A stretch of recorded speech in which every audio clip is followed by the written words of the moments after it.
All right, so now we're ready to get started, and I'll let you know that I'm going to be giving another series of connected lectures over the next few weeks. And the topic is going to be the Supreme Court, the federal judiciary, and constitutional law and democracy viewed from a 21st century perspective about the legitimacy of the court, but also from a historical perspective. How did we get the institutions we have?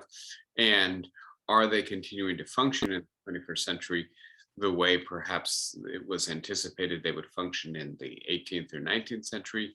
Have they evolved? And my reason for tackling this topic at this juncture perhaps is obvious. We spent the last couple weeks talking about two related issues, perhaps not directly related in terms of their politics, but related in terms of their connection to Supreme Court decisions. One of those just last week was gun violence in America. And as I noted in the lecture, if by some miracle the Senate manages to pass meaningful gun reform legislation, gun control legislation, it is still the case that the Supreme Court may be an impediment to that legislation actually taking force. And then the week before, we talked about the leaked decision from Samuel Alito, apparently overturning Roe v. Wade. And that does seem like it's imminent at this point. And so in many respects, I guess what I would say is that the Supreme Court sets the parameters in which our political process and our legislative possibilities operate. They determine in certain respects who gets to vote and how those votes will be organized and tabulated. They also determine what is permitted and what is excluded by our Constitution. And it appears that in light of the three appointees made by Donald Trump in his one term in office, our Supreme Court really has shifted in terms of its balance of power as well as its ideological center of gravity into a much more conservative, much more originalist Supreme Court. And it makes sense then, in light both of the pressing political issues that we recognize have an important judicial and constitutional dimension to them, as well as in terms of figuring out how our democracy functions, what constraints we can recognize, what constraints we might want to challenge, to spend some time thinking about the Constitution, and in particular, the institution of judicial review for maintaining, extending, and interpreting the Constitution. So that's what I propose to do with you over the next 4 weeks. And to be as clear as possible, I will, as I did with the previous lecture series, interrupt and go where the news takes us. If something really important is occurring in the news, we don't have to slavishly stick with the plan.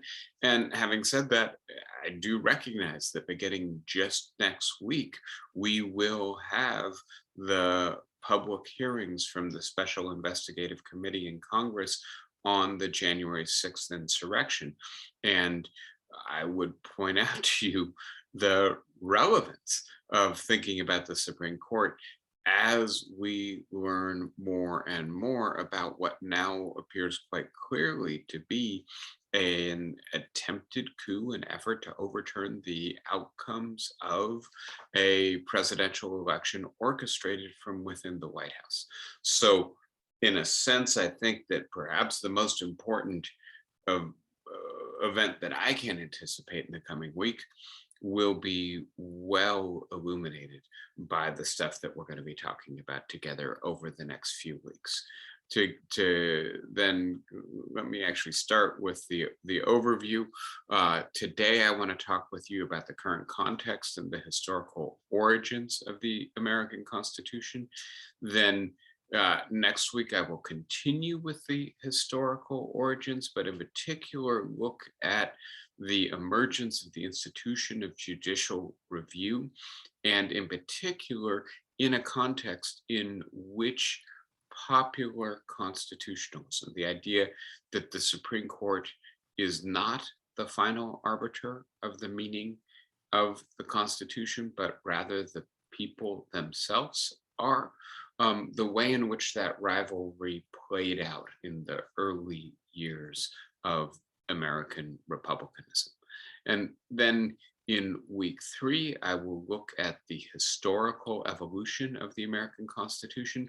One of the most interesting constitutional historians, Bruce Ackerman of Yale, suggests really, although there's one document we refer to as the Constitution, there have been at least 3 different constitutional machineries operating in American history, and that although we tend to tell a story of continuity, we would be well advised to also look at the way in which the Constitution of the 21st century is radically different from the Constitution of the 18th century, and how it got there through successive iterations of interpretation and amendment to make the Constitution today really quite different from the document of 1787, 1789, 1791.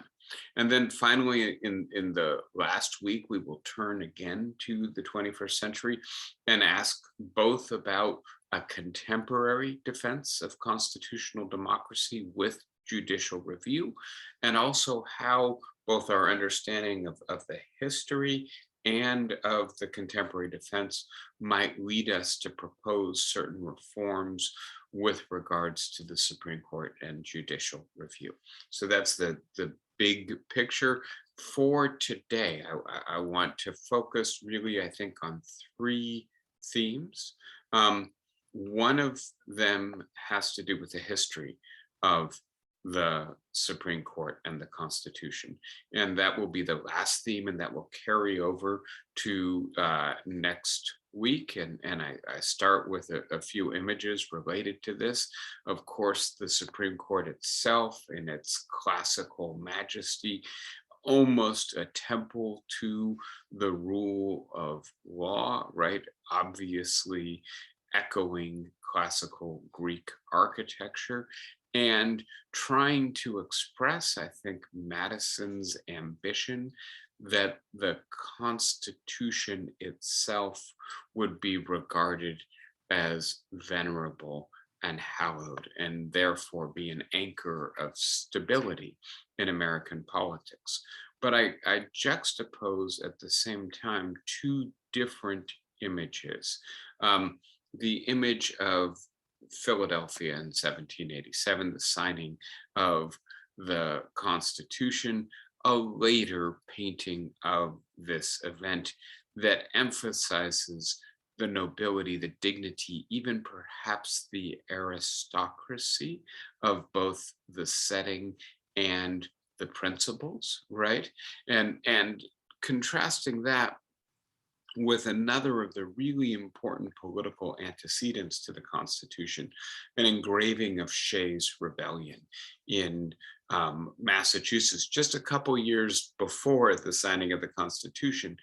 And one way to think about this contrast is politics indoors and politics out of doors. Politics organized institutionally, as opposed to politics being a rough and tumble sport that sometimes spills out of its institutional confines.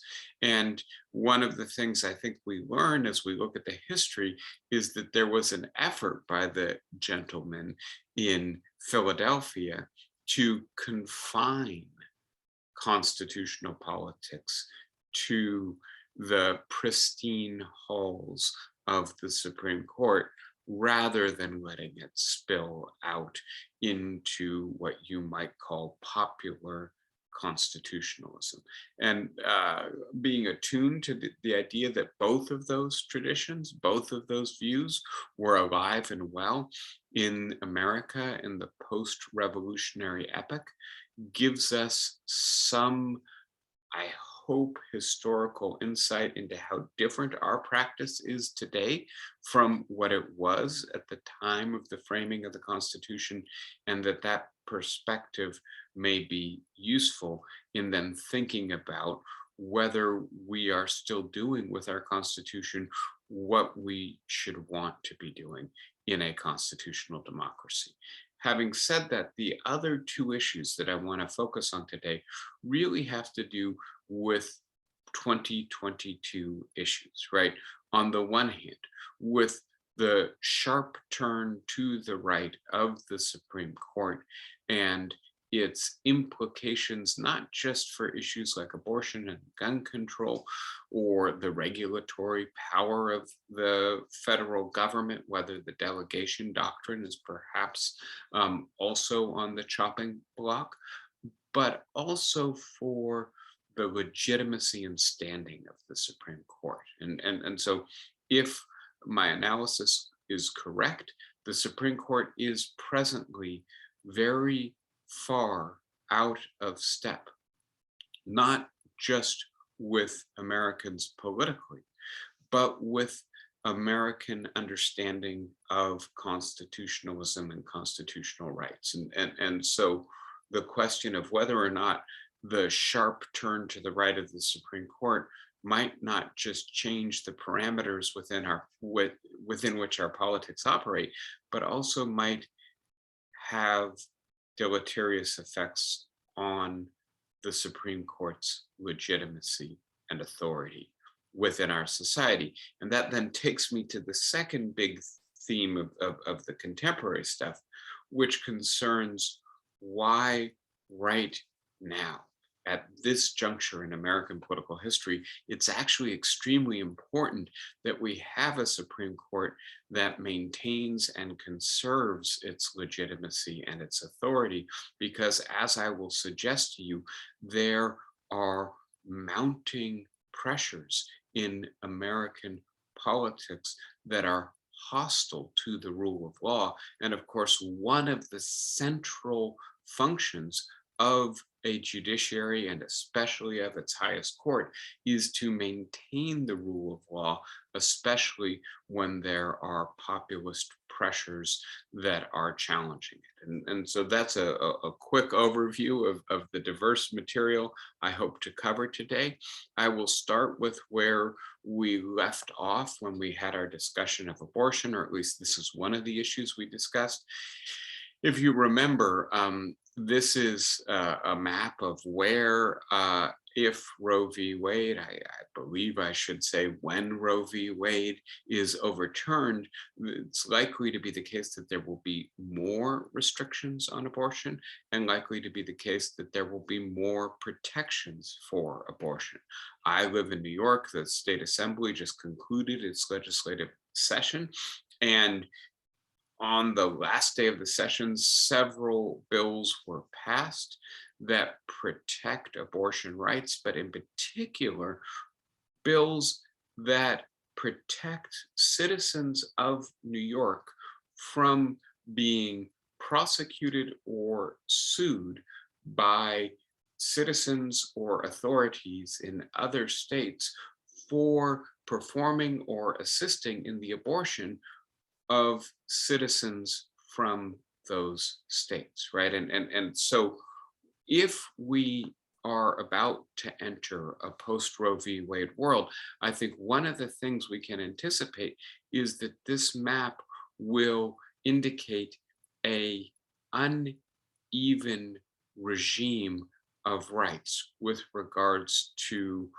call it procreative freedom, right? The ability to do for women to regulate what happens to them in terms of their procreative capacity.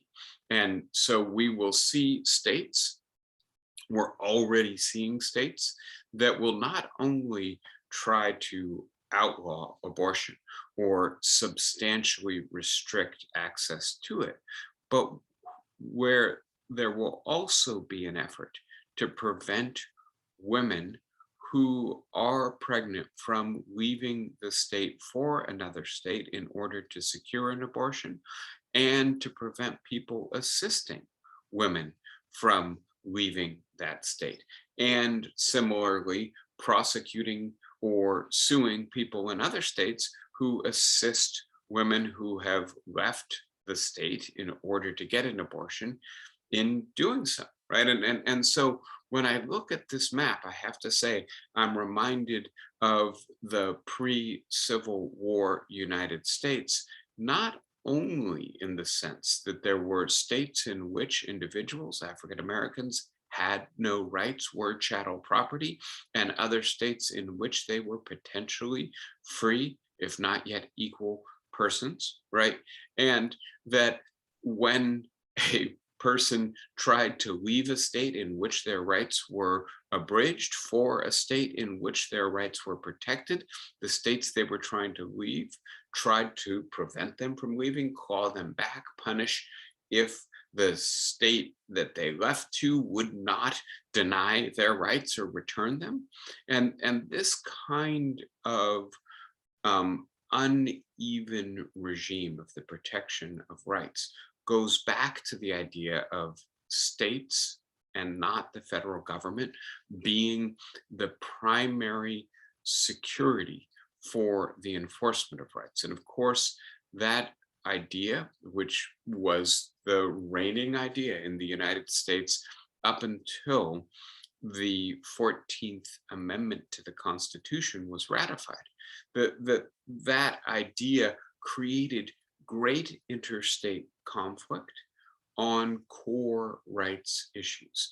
And the fact that we anticipate that we may be returning to such a world indicates how radically the Supreme Court is changing doctrine right now. And the idea that now a right, which I want to be as clear as possible, a strong majority of the United States, roughly 2/3 of people, believe that this is in fact a constitutional right, the right to abortion, at least appropriately regulated, will be unevenly available, is one marker of how much this court is changing, moving away from 50 years of jurisprudence, and I want to say really 70 or 100 years of constitutional thinking. Similarly, well, let me just say for a moment, this is just to present you with the data about public opinion and to show how out of step the Supreme Court is with popular opinion. Roughly 70% of Americans believe that the Supreme Court should not overturn Roe v. Wade. And I want to be as clear as possible. We don't expect that the Supreme Court responds directly to public opinion in the way that the political branches of our government should, right? That's not its role. It's not a representative institution per se. But if there is a stable majority of Americans, particularly a large majority, who interpret their Constitution in a certain way, right, as including a right to privacy that includes autonomy, procreative freedom, and therefore abortion, then the Supreme Court is suggesting that its interpretation of the Constitution, in this case, the interpretation preferred by 5 members of the court and with 4 members opposed, is more authoritative than the interpretation of the majority of the American people. That's different, right? That's a question about who has ultimate authority to interpret the Constitution, especially when the Supreme Court and the people of the United States do not see eye to eye. And I would just add, there have been similar circumstances in the past. But one of the striking things about overturning Roe v. Wade is it's really going to be one of the very few times in the history of the court when the court has bucked both its own precedent, stare decisis or standing law, and the opinion of the majority of the people of the United States about the meaning of its constitution, not to extend a right or to cover a more inclusive group of persons under the protection of the due process of the law, but instead to revoke a right. And this, I hope, gets at some of the radicalism of the current court. We spoke just last week about gun violence, and in this context, I noted the importance of the Heller decision, right, from about 20 years ago, and its finding that the Second Amendment to the Constitution, which protects, right, the right of individuals to, let me get this right, which supports the idea of well-organized militia as being instrumental to liberty, and therefore creates a right to bear arms, that was reinterpreted in a decision authored by Antonin Scalia to be an individual right, not a militia right to bear arms.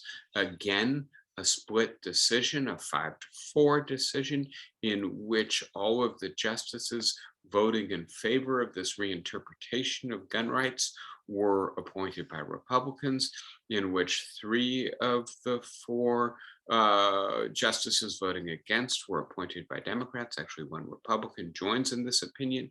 And again, just to get a sense of the way in which judicial decision-making is controversial, is split, is increasingly predictable by the party of the president that appoints the justice, and yet is hemming in our legislative efforts, right? And so another indication of the way in which the court is changing.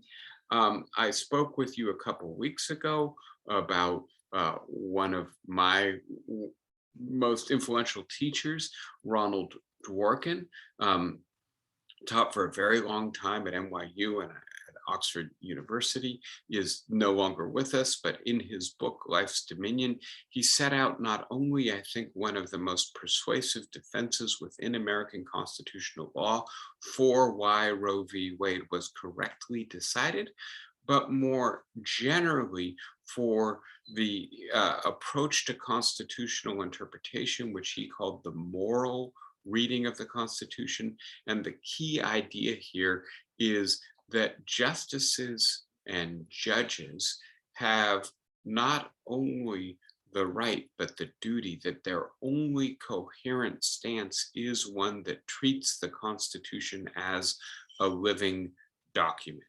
And what Dworkin said, I think quite persuasively, is that the way in which the Constitution is written, its key clauses are expressed as general principles written in the kind of language that not only invites, but in fact requires interpretation. And so that justices and judges, in determining what the Constitution means in a particular case, a particular controversy, have no alternative but to do the work of interpretation. And that the reason the Constitution expresses itself in such general language is precisely to invite subsequent generations to interpret its language according to their own rights, ideas, morality, understanding of justice. And so there's a debate that occurs around the founding. Madison, James Madison on one side, Thomas Jefferson on the other. And Jefferson worried that a constitution that isn't regularly either overthrown or revised becomes the dead hand of the past, restricting the freedom of the future. And Madison replied in two respects. On the one hand, he said, it's extremely important that the Constitution become venerated, because only if it becomes a settled, established, and in many ways worshipped piece of the highest order law can it play its role in creating the rules of the game and really structuring our politics so not everything is up for grabs all the time, right? If you are in a competition with partisan rivals, one way you moderate and bound that competition is when everybody agrees to the rules of the game. Having a constitution that everyone equally esteems plays that function. For the constitution to play that stabilizing role, it has to itself be stable and be long-lived. But Madison said to Jefferson, I'm not just denying the validity of your concern. We have built into the Constitution the capacity for evolution, for change, for transformation over time. One way that can happen is through amendment, but another way it can happen is through reinterpretation, right? And this is where the general language of the Constitution, the need for interpretation, and the common law tradition of judges interpreting law, not only according to the dry letter of the law, but also according to the standards of the community, is extremely important. And what I am emphasizing now is not just Dworkin's idea. He's one man writing some books over the last 20 or 30 years, but really, I think the reigning public understanding of the Constitution as expressed by the justices of the Supreme Court over, let us say, the last 90-ish years. And the fact that we now have a solid majority of justices on the Supreme Court who reject this understanding of the Constitution and put in its place an idea they refer to as originalism. And it has various meanings. Some people suggest that the Constitution should be interpreted as it was intended to be understood by those who framed it, or those who ratified it. That's a highly restrictive understanding of originalism. Another view would be that the Constitution means what it meant, how it was understood in the generation in which it was drafted and ratified. That's a somewhat less restrictive meaning, but both of those theories of originalism are adamantly opposed, 180 degrees the opposite of what we would see if we were continuing down the living Constitution idea. And so this is then a reason, I think, to anticipate that we may be on the cusp, not just of a post-Roe v. Wade world, but of a world of radical revision of in settled law, the kinds of decisions that we grew up with over the last 50 years in the United States, that this Supreme Court may have fundamentally shifted their entire interpretive stance.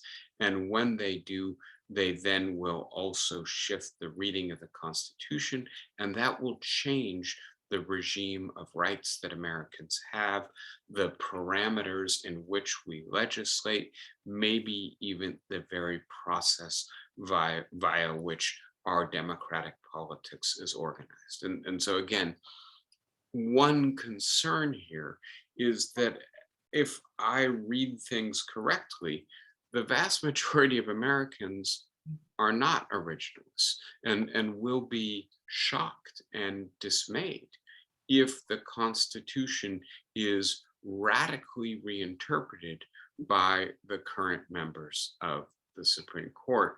We should be deeply concerned that this appears to be the direction we're going. All right, so give me one moment. I'm seeing I've got a couple of comments in the chat. So why don't I take a peek and see what's going on? Yeah, no, I think I fixed the problem. I don't know if you noticed, I kind of stumbled there for a second, but I got a notification that I was having an unstable internet connection. Are things better now in terms Yes. of Yes. sound and freezing? Yes. Okay, good. Thank you for letting me know. And fortunately, Zoom had alerted me to it. All right, let's get right back to it then. By the way, that would be a good situation in which to unmute yourself and interrupt. Let me know. I want to review a little bit some of the issues about how we got here, right? And when we spoke about Roe v. Wade, I emphasized that there was a sustained, expensive effort to remake the federal judiciary that was a patient and far-reaching effort, not just to remake the Supreme Court, but to start training an entire stable of conservative lawyers who would graduate from the most elite and prestigious law schools and then would slowly but surely continue to make their way through the legal profession, get to the point where they would be suitable candidates for federal judgeships and eventually the Supreme Court. This effort is associated with the Federalist Society. It's not its exclusive project, but the Federalist Society was extremely important with it, and it became increasingly the requirement of Republican presidential candidates, expressed most clearly by President Trump, who just took a list from the Federalist Society and said he would only make appointments from this list. And the result is that we have a very different judiciary than we had before the Federalist Society started this patient and expensive campaign 50 years ago. And on the other hand, and then this is the other part of the story, the Federalist Society effort was abetted by America's constitutional machinery and the way in which that machinery amplifies the power of small states and the perhaps arbitrary fact that small states tend to be older, whiter, and more conservative. And so what the Constitution does is amplify the power of those most likely to support these more conservative justices. I've pointed out to you already, and this diagram is not up to date, obviously. It's got Ruth Bader Ginsburg still on it, but that in the end, Donald Trump appointed 3 Supreme Court justices. So we've got Gorsuch, Kavanaugh, and Amy Coney Barrett. And so we have 3 justices who were appointed by a president who did not win the popular vote and only got to the presidency because of the way in which the Electoral College amplifies the power of the smaller states. By the way, we also have 2 justices who were appointed by George W. Bush in his second term. And I want to be as careful about this as possible. I seriously doubt, I have a hard time envisioning the scenario in which George W. Bush would have been president in 2005, 2006, when he made these appointments, if he had not won in 2000, despite not winning the popular vote. So there's a sense in which you could say that there are 5 justices on the Supreme Court, thanks to the way in which the Electoral College amplifies the power of the smaller states. Then should note also, of course, that the Senate advises and consents to Supreme Court appointees, i.e. they confirm. And we have 3 justices who were confirmed, very narrow margins in the Senate by senators who represent less than 50% of the American population. And the result of this is that the makeup of the Supreme Court does not mirror the United States. It does not mirror it in terms of gender. It does not mirror it in terms of race, although it's better than it's ever been in that regard. It does not mirror it in terms of religion. And I think perhaps most importantly, it does not mirror it in terms of partisanship, right? So the American people were slightly more Democratic than we are Republican. A fair number of us call ourselves independent. And yet the Supreme Court has more than twice as many Republican members as there are in the population. And this, I think, is then a second factor that helps to explain why the Federalist Project succeeded as well as it has in producing a powerful majority on perhaps the most powerful institution in the federal government today, right? We now have a 6-3 majority. And that means essentially that 5 people who never have to stand for re-election are going to be able to determine the meaning of our Constitution, the boundaries of our politics for perhaps the next 20 years. And those 5 people not only are, demographically and religiously and politically unrepresentative, but they are also apparently also not responsive to the constitutional ideas of many Americans. And so this then again is the worry, the concern, not only about whether this is compatible with constitutional democracy, but also about whether this is the Supreme Court beginning to erode its own legitimacy in an era in which I think, unfortunately, we really need the federal judiciary to help us. This is just a little bit more data on the composition of the Supreme Court. And as you can see, right, from 1980 to the present, there has only been 1 year in which there was parity on the court. Every other year of the last 42 years, there has been a Republican majority in terms of the appointees to the court.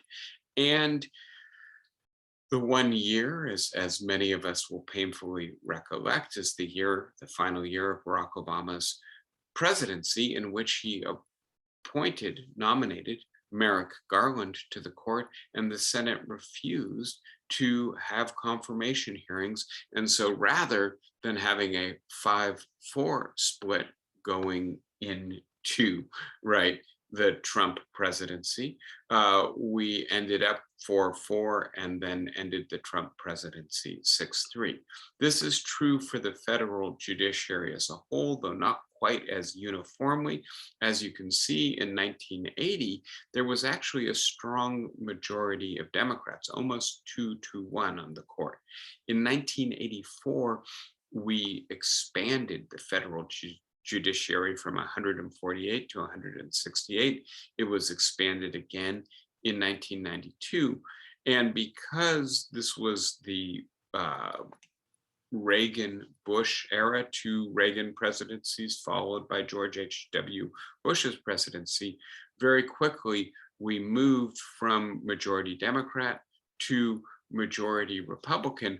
It's been fairly consistently majority Republican sense. There's a brief period where we get essentially equity in terms of Republican and Democratic appointees to the federal bench after 8 years of Bill Clinton. And then if you look after 8 years of Barack Obama, we again have a majority Democrats, but these are small majorities, and very quickly the direction shifts back. Now, I think more needs to be said about this, right? This has to do with the way in which the Electoral College amplifies the power of the smaller states and makes it such that we frequently now have presidents who did not win the popular vote. It also has to do with the way in which the Senate dramatically amplifies that power. Again, I've shown you this before, that we have 62 senators representing 1/4 of the people of the United States. That's essentially a filibuster-proof majority that gets justices confirmed or blocks justices, so that the small states essentially dictate what happens in judicial appointments. The result is that the Senate is not only different in terms of the demographic composition of the states represented in the Senate from the from the demographic composition of the country as a whole, but that it is decidedly more conservative than the people of the United States as a whole. And that ideological and partisan skew translates very directly into the judiciary. And I want you to look at this diagram closely for a moment, because what it shows, and we can see the Carter, Clinton, and Obama judicial federal judge appointees, right? And what you can see is basically that all of their appointees cluster around the median of liberal judges, right? And to be as clear as possible, especially with Clinton and Obama, in order to get their judicial nominees approved by the Senate, they had to appoint moderate judicial thinkers, right? Whereas if you look at Reagan, the first Bush, the second Bush, and Trump, their nominees cluster on the far right. And that is because the Senate was not an impediment to them appointing ideologically extreme judges. It's also the case that the Republicans typically appoint whiter or less diverse members of the judiciary. And Trump actually was the first president in recent history whose judicial appointees were whiter than his partisan predecessor, right? And so this is part of where the skew of the judiciary comes from right now. And I would suggest that the result is that there really is a strong tension between the current composition of the Supreme Court and where the country as a whole is moving, not only in terms of its politics, but in terms of its constitutional philosophy. This reflects the fact that the diversity of the United States has been essentially concentrated in only one of the two major parties, and that the constitutional deck is stacked against this party. The population as a whole is becoming less white. Congress is slowly moving in that direction too, as you can see here, right? But the judiciary actually under Trump has become whiter and more conservative. And so there's a structural root to the tension we are experiencing. Let me now shift to my second big theme in terms of the contemporary context. And here I've done, as I've done in the past, just put on my carpet a few of the books that indicate that we are in a period of democratic recession and instability, right? The book we've talked about extensively together before, How Democracies die is perhaps the most provocative title, perhaps the most communicative as well, that we are in a period in which there seems to be mounting populist, anti-democratic pressure in many democratic societies.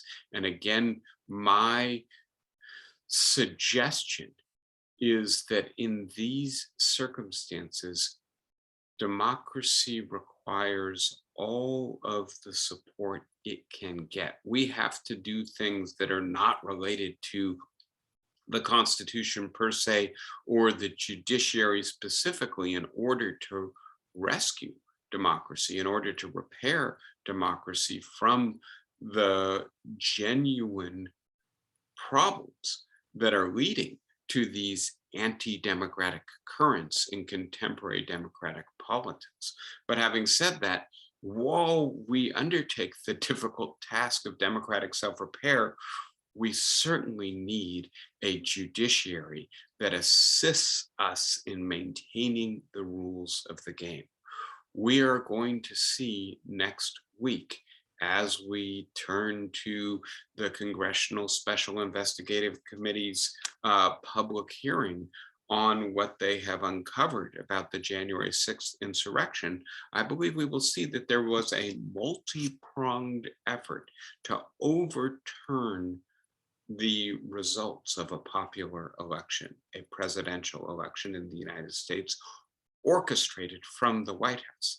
And I believe we will also see that one of the critical bulwarks in protecting the integrity of the 2020 election was the judiciary, right at the state level and at the federal level, that I believe almost 70 times Trump and his supporters took to the courts to try to prove that there had been electoral fraud or irregularities, and all of those suits failed. Almost all of them were thrown out because the courts maintain the evidentiary standards, right?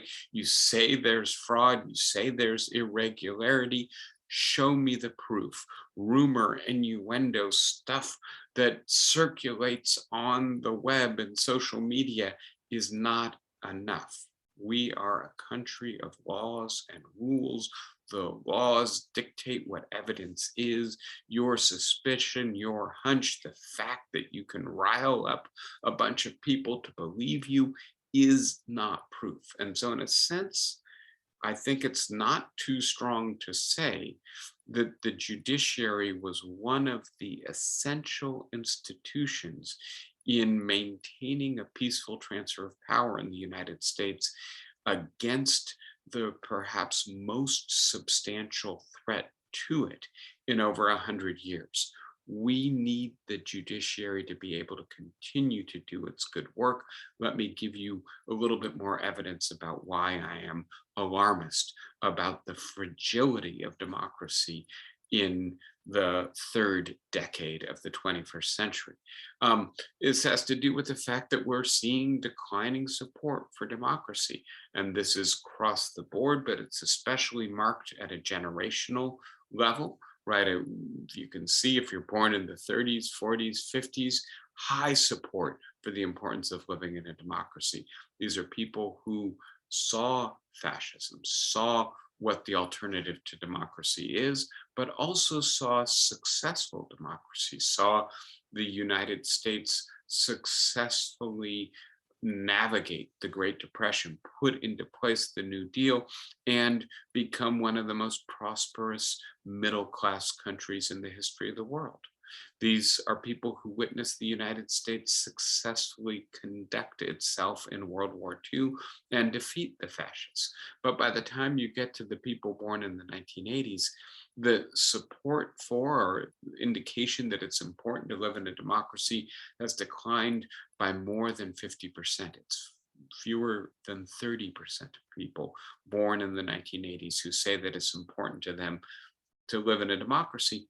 That's in part because democracy did not deliver the goods for them in the way that it did for earlier generations. It's in part because perhaps they are a little bit more naive about what the alternative looks like. We have work to do in both repairing democracy so it works better in the middle of the 21st century than it has for the first 2 decades, but also in educating people about the dangers of the alternative, right? Vladimir Putin is in part doing that in the Ukraine, although more work needs to be done. Similarly, this is stunning to me. If you look at the percentage of the American population who support military rule in the United States, right, it's gone from 7% in the mid 1990s to 16% more recently. And among people ages 18 to 24, those younger people who are kind of wondering whether a military dictator might do better at addressing climate change, for instance, than our current representative government does, fully a quarter of them support military rule in the United States. I've spoken with you before, it's been a while, about the recent research of Larry Bartels, formerly of Princeton, now of Vanderbilt University, one of the leading and most interesting political scientists writing about American politics these days. And this research, right, in which he asked Republican and Republican leading voters in the middle of 2020, in the buildup to the 2020 elections, do you agree that it's sometimes justifiable to use force to save our way of life? And fully 50% of Republicans strongly agreed or agreed with that statement. Only less than 10% strongly disagreed, right? Similar data for taking law into their own hands, supporting strong leaders who bend the rules. And I think most disturbingly, in the context of norms that support democracy, do you trust elections, or do you think it's hard to trust elections? We've got nearly 75% of Republicans saying that they think it's hard to trust elections, and fewer than 15% disagreeing with that statement. This has something to do with our geographic sorting, right? Many of these people live in places where they are surrounded by people who think Obama was a complete abomination, who think that Trump has been the greatest president maybe since George Washington, and who therefore cannot understand how in the world Obama's bumbling vice president won an election against Donald Trump, right? So they really don't trust elections. And this is, again, another indication that democracy is in trouble. I will just point out to you very quickly that Bartels, in trying to explain his data, found that one variable in particular was strongly correlated with the erosion of support for democracy, and that is the level of the ethnic antagonism of the respondents to his survey. When people were okay with the diversification of democracy, increased immigration, greater rights for African Americans, and greater prominence for people of color within politics and the power structure of our society, they did not support, right, taking the law into their own hands. They did not mistrust elections. But as the level of hostility to people of other races went up, so too did their willingness to take force into their own hands or to mistrust elections. And I think this is critical to see, that part of the reason that we are seeing democratic fragility and backsliding in the 2020s in the United States is because we are going through rapid demographic, social, economic, and cultural transformations that are weakening core institutions and threatening many people's sense of their society and where they fit into it. We've talked about this diagram together before. This is part of the way in which our democracy is extremely damaged at the moment, right?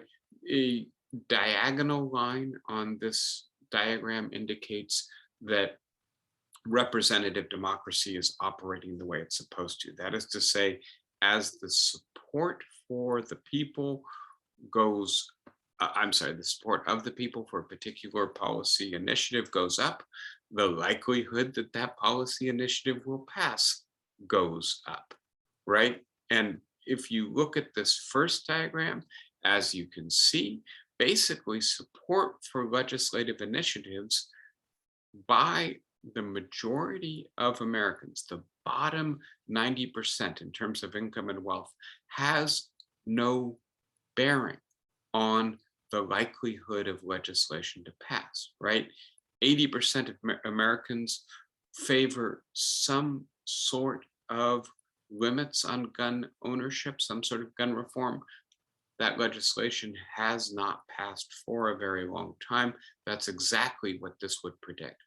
On the other hand, as economic elites' support for legislation goes up, the top 10% in terms of income and wealth, the likelihood of the legislation passing goes up.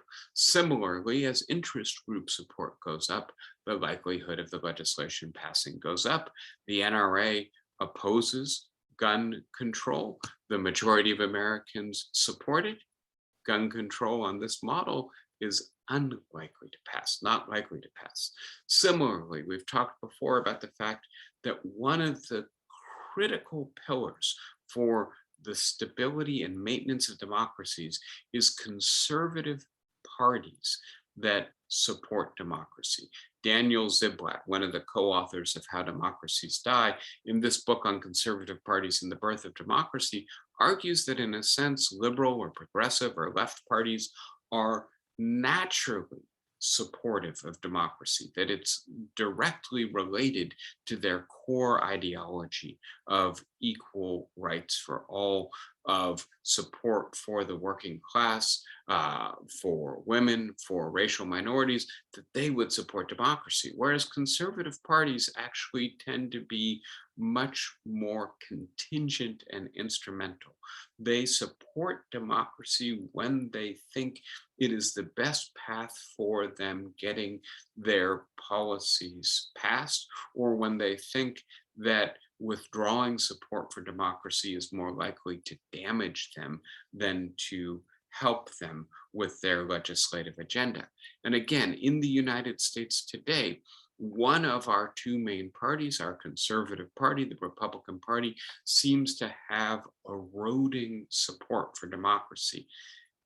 Finally, right, Jürgen Habermas, in his classic study, The Structural Transformation of the Public Sphere, argues that democracy requires an intact public sphere in which arguments are evaluated on their merits, in which people are forced to defend their ideas against those of people who have differing ideas, in which expertise is relevant to the evaluation of the quality of arguments. And our public sphere and media system have been recently profoundly disrupted by the emergence of digital technology and social media. And so again, three pillars of democracy: the responsiveness of our electoral institutions, the democratic commitment of our main political parties, the functionality of our media system, and the public sphere, its structures, are all weakened in the current moment. This is a period more than any when we need a strong judiciary to help us enforce the rules of the game, the rule of law, to regulate our rivalry so that it's not a no holds barred contest. And I am deeply concerned that the judiciary is eroding in its capacity, is losing its capacity to do this. Final aspect of this diagnosis, and again, these will be familiar diagrams, we are in the middle of a transition, a major cultural shift in the direction of a post-traditional society in which gender norms no longer dictate social roles, in which the strong tradition of the dominance of Protestant religiosity in our society is giving way, in which the largest group now, in terms of when people answer surveys about their religion, is none of the above, the so-called nuns. It doesn't mean they're atheists. It just means they're not particularly at home in any one organized religion, in which homosexuality is now sanctioned by the state in the sense that same-sex couples have a constitutional right to be married, in which the racial hierarchy that was in many respects unchallenged for the first at least 150 years of American society is increasingly being destabilized. And as I've pointed out to you before, as we move from more traditional to less traditional forms of moral regulation and social integration, some people experience that shift, that contraction of what we share in terms of our cultural understandings as very threatening, a sense that the earth is moving beneath our feet, the roles, the norms, the rules that we take for granted and lead us to be able to understand and trust and respect each other, all of a sudden, all of that is dissolving around us. For some of us, this is wonderful, right? This is a gain in freedom, but for others of us, this is very threatening. This is anarchy. This is the decline of our civilization. And for those of us who experience rapid cultural change as threatening, in these circumstances, we are inclined to seek political remedy for it, right? And that means we want a leader who is strong enough to be able to slow or stop cultural change. And so this diagram, which I've adapted from the work of Karen Stenner, suggests that as opposed to a left-right ideological divide, either you're for more government or less government, more taxes or less taxes, more regulation and welfare or less regulation and welfare, that has been the kind of orienting political divide in American politics and much democratic politics for much of the last 200 years. We're now entering a period where perhaps a different political spectrum is more relevant to our politics. Do you favor a strong authoritarian leader who will slow or even reverse the rate of cultural change, the decline of tradition? Or do you embrace a future that is less traditional and therefore want a leader who does not halt, but in fact accommodates rapid cultural change? And I think it goes without saying that the competition between the left and the right works very well within democratic politics, but a competition between authoritarianism and cosmopolitanism does not work nearly as well, right? Because in a sense, one of the two major parties, one of the big currents in contemporary politics, is actually hostile to the core institutions that structure the political competition, right? And so again, it seems to me, as I've put it to you before, that we're in the middle of what you might refer to as a perfect storm for American constitutional democracy. It's not only the rapid cultural change that many people experience as a kind of cultural disintegration. It's also the rapid economic change that is creating insecurity, vulnerability, precariousness for many people. It's rapid demographic change that is changing the racial composition of our citizens. It's rapid and disruptive technological change that is in and of itself disorienting for many people, but also bringing about a structural decay of our media system and with it our public sphere. It is the fact that disinformation and conspiracy theory now circulates as readily as does fact-checked and verified news. It's the decline of unions and of more responsive and integrative forms of political parties. It is the emergence of a new Gilded Age kind of inequality, and with it, the ability of the elites who now have much more wealth to capture democratic institutions and render them unresponsive.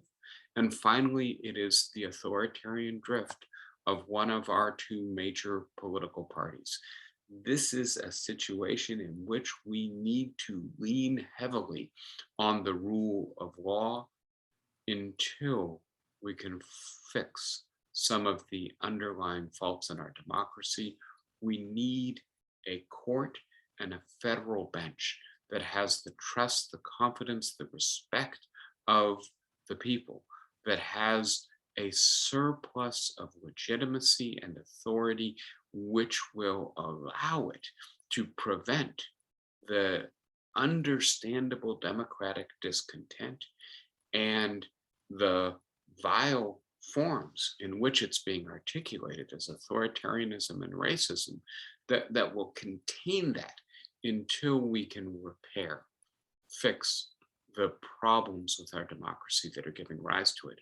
We need an intact federal judiciary, a respected Supreme Court. And I am deeply concerned that what I showed in the first half of the lecture is that the Supreme Court is increasingly undermining its own authority by falling so far out of step with the stable constitutional views of the majority of the American people.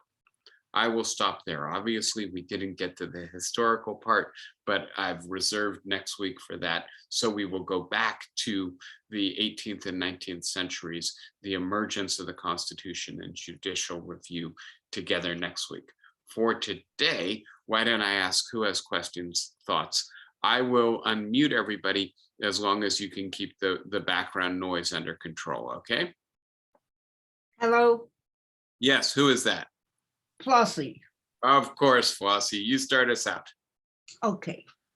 I'm worried about what is happening to the kind of analysis we get from once respected reporters, not only from the New York Times, but especially on CBS and especially MSNBC.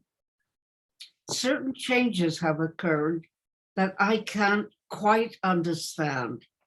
It seems that Rachel Maddow, who has been the star of MSNBC, is being removed from prime time.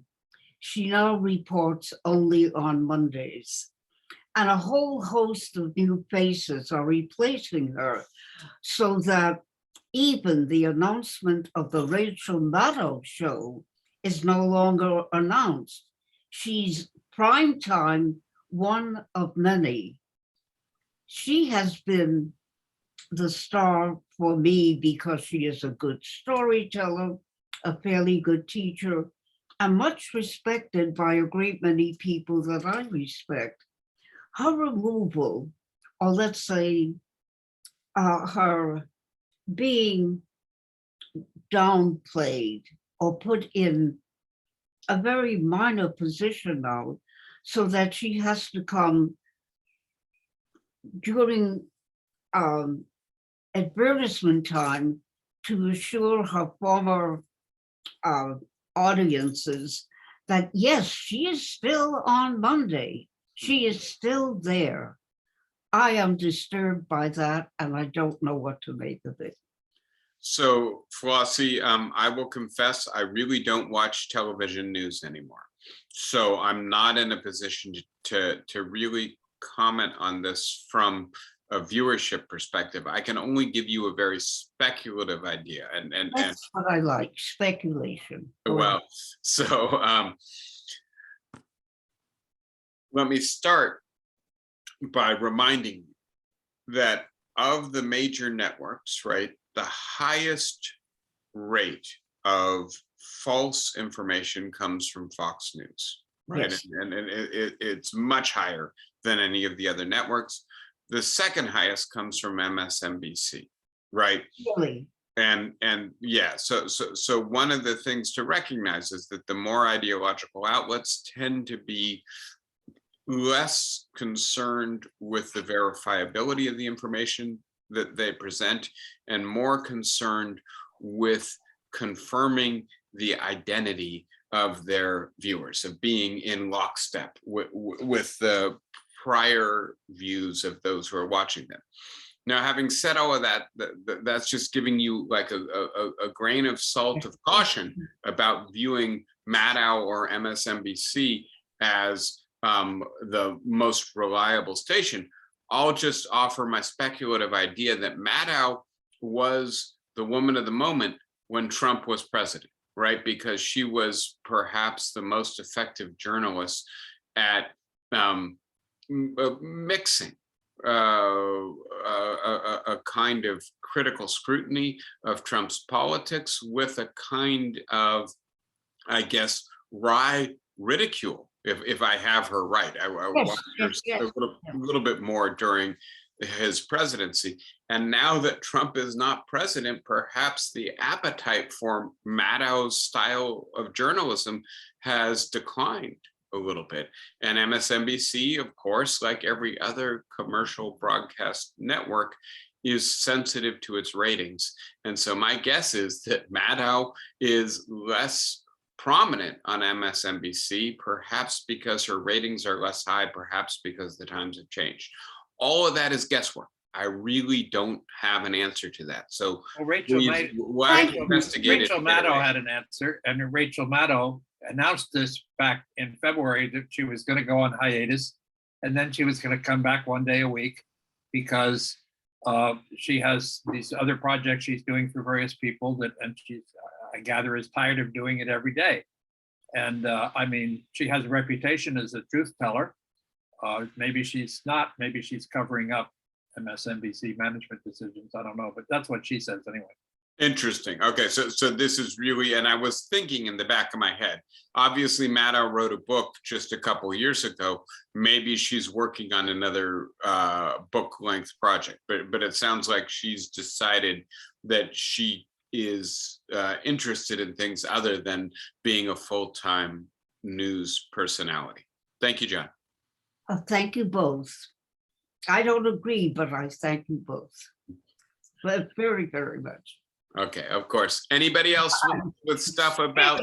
Yeah. All right. I'm going to move on, Flossie.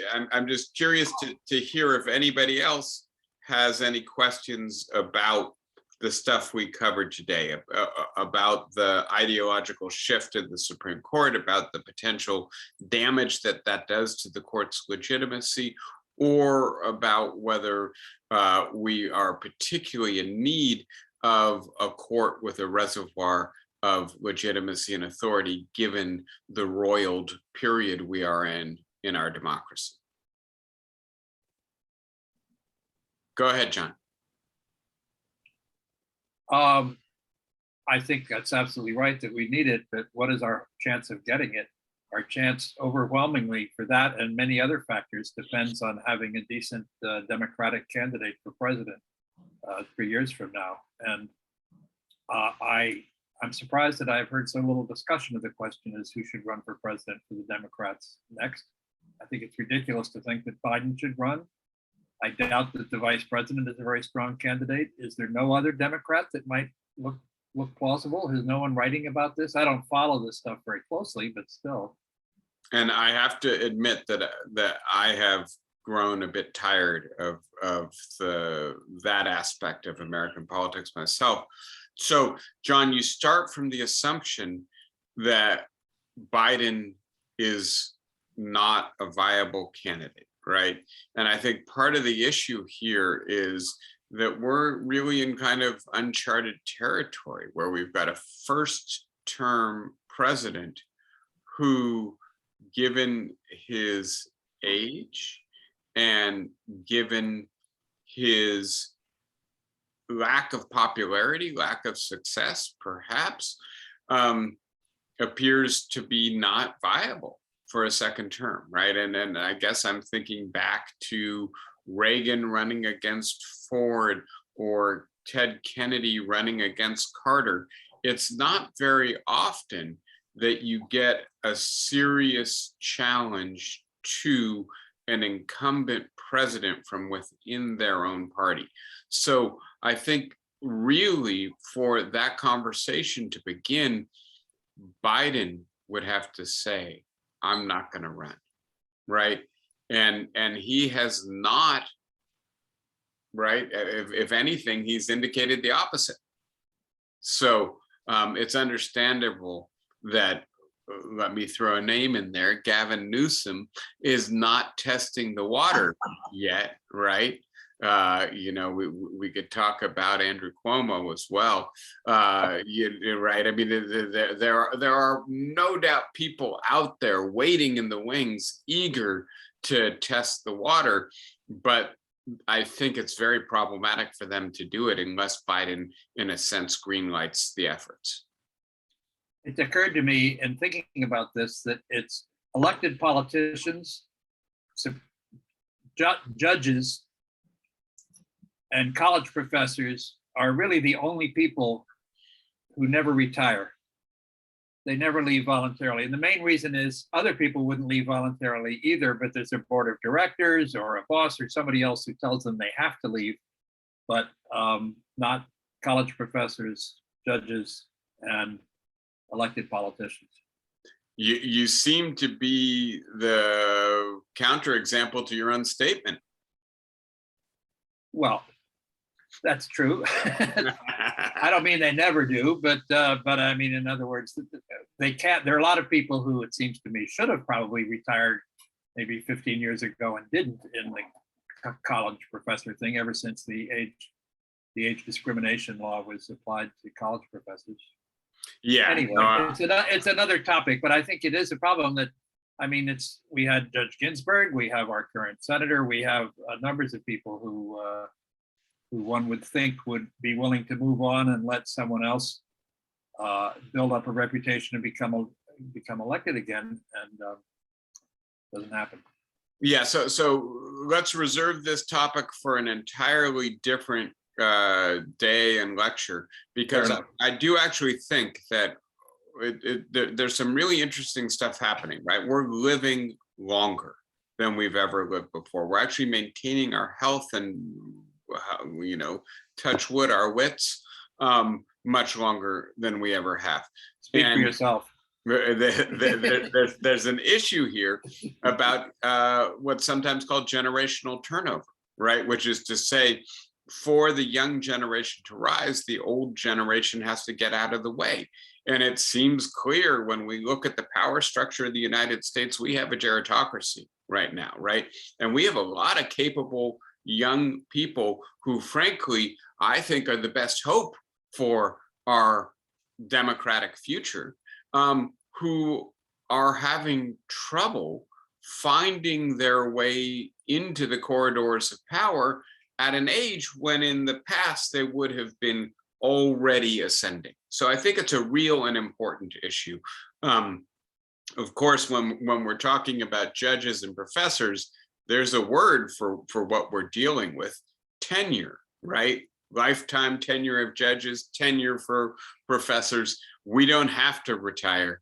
And as we saw with Ginsburg, sometimes we don't know when to retire. All right, everybody, that seems like a pretty good note, unless anybody has something urgent they want to say right now. Pleasure. See you next week. Pleasure as always being with you. See you next week, and in person, I hope at the end of June. Take care, everybody. Be well. Bye, guys. Thank you.